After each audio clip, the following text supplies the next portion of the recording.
আজকে একটা বেদনাতুর গল্প দিয়ে শুরু করতে চাই। সেটা হচ্ছে 5 তারিখে বাংলাদেশ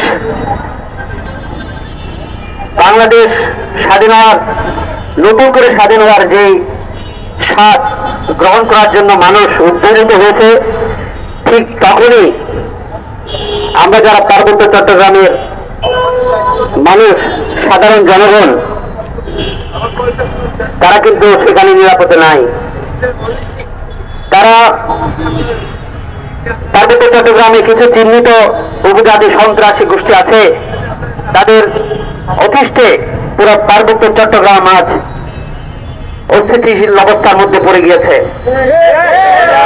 এই অস্থিতিশীল অবস্থা কেন আপনারা কি জানেন?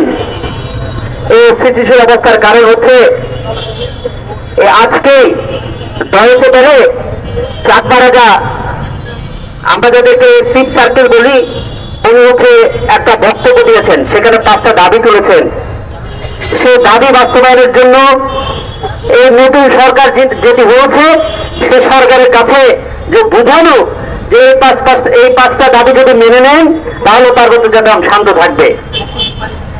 এই খেলা এরা শুধু এই যে প্রথম করেছে তা নয়, তারা কিন্তু 73 সাল থেকে এই খেলা শুরু করেছে।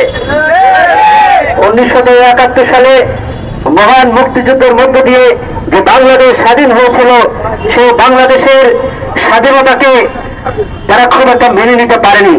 সেই জন্য 73 সালে শান্তি বাহিনী, যেটা শান্তি কমিটির অস্ত্র, সেই সমস্ত অস্ত্র শস্ত্র নিয়ে তারা শান্তি বাহিনী গঠন করেছে পার্বত্য চট্টগ্রামকে আলাদা একটা রাষ্ট্র তৈরি করার জন্য, পাকিস্তানের মদতপুষ্ট কিংবা স্বতন্ত্র জঙ্গলের রাষ্ট্র। সেটারই রূপরেখা হচ্ছে 1977 সালে তারা কাপ্তাই লেকের মধ্যে একটা পুলিশের স্পিড বোর্ডের উপরে হামলা করে 6টি অস্ত্র নিয়ে যায়। এর আগে পার্বত্য চট্টগ্রামে সেনাবাহিনী ছিল না।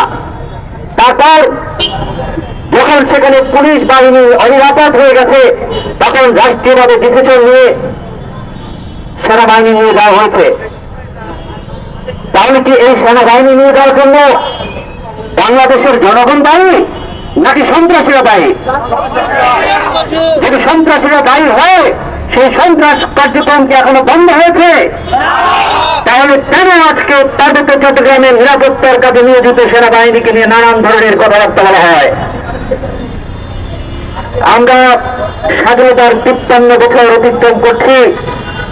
পার্বত্য চট্টগ্রামে আমরা কি, আপনারা কি জানেন পার্বত্য চট্টগ্রামে যারা বাঙালি জনগোষ্ঠী আছে তাদের স্বাধীনতার কি অবস্থা? তারা জেলা পরিষদের চেয়ারম্যান হতে পারে না, তারা উন্নয়ন বোর্ডের চেয়ারম্যান হতে পারে না, তারা পার্বত্য চট্টগ্রাম মন্ত্রণালয়ের মন্ত্রী হতে পারবে না, তারা পার্বত্য চট্টগ্রাম টাস্ক ফোর্সের চেয়ারম্যান হতে পারবে না। এই যদি হয় পার্বত্য চট্টগ্রামের ডেমোক্রেসির অবস্থা, তাহলে এসডিজি গোল, যে সমস্ত গোলকে বাস্তবায়ন করার জন্য এই দেশের মানুষ অক্লান্ত পরিশ্রম করছে, সেই পার্বত্য চট্টগ্রামের বাঙালি জনগোষ্ঠীকে আপনারা বাদ দিয়ে কিভাবে এটা অর্জন করবেন? আজকে গত পরশুদিন খাগড়াছড়ির নিউজিল্যান্ড নামক একটা জায়গাতে একজন কাঠ ব্যবসায়ী, ফার্নিচার ব্যবসায়ীকে হত্যা করেছে।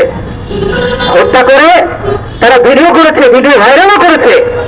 যখন এই ভিডিও আমাদের কাছে পর্যন্ত আসলো, আমরা যখন এখানে প্রচার করলাম এভাবে একজন মানুষকে হত্যা করা হচ্ছে, তখন তারা বলল সে নাকি চোর। আরে ঢাকা বিশ্ববিদ্যালয়ের মধ্যে এভাবে চোরকে হত্যা করার পর তাকে গ্রেফতার করার জন্য শিক্ষার্থীরা আন্দোলন করছে। ওই পার্বত্য চট্টগ্রামের উপজাতিরা কেন আন্দোলন করেনি? আমার মামুন ভাইকে যখন হত্যা করা হয়েছে, এই প্রশ্ন আজকে আপনাদের কাছে আমাদেরকে রেখে যেতে হচ্ছে। প্রিয় ভাইয়ের আমার, এর প্রতিবাদে যখন খাগড়াছড়ির দিঘিনালাতে কিছু শিক্ষার্থীরা কলেজ থেকে বের হয়ে একটা মিছিল বের করেন, সেই মিছিলে তার হামলা চালায়। হামলা চালানোর পর তাদের মধ্যে ধরা পাল্টা দেওয়া হয়, এবং যে সমস্ত এলাকাতে উপজাতি বা ক্ষুদ্র নিগোষ্ঠীরা থাকে সেই সমস্ত এলাকার মধ্যেই তারা তাদের ঘরের মধ্যে আগুন জ্বালিয়ে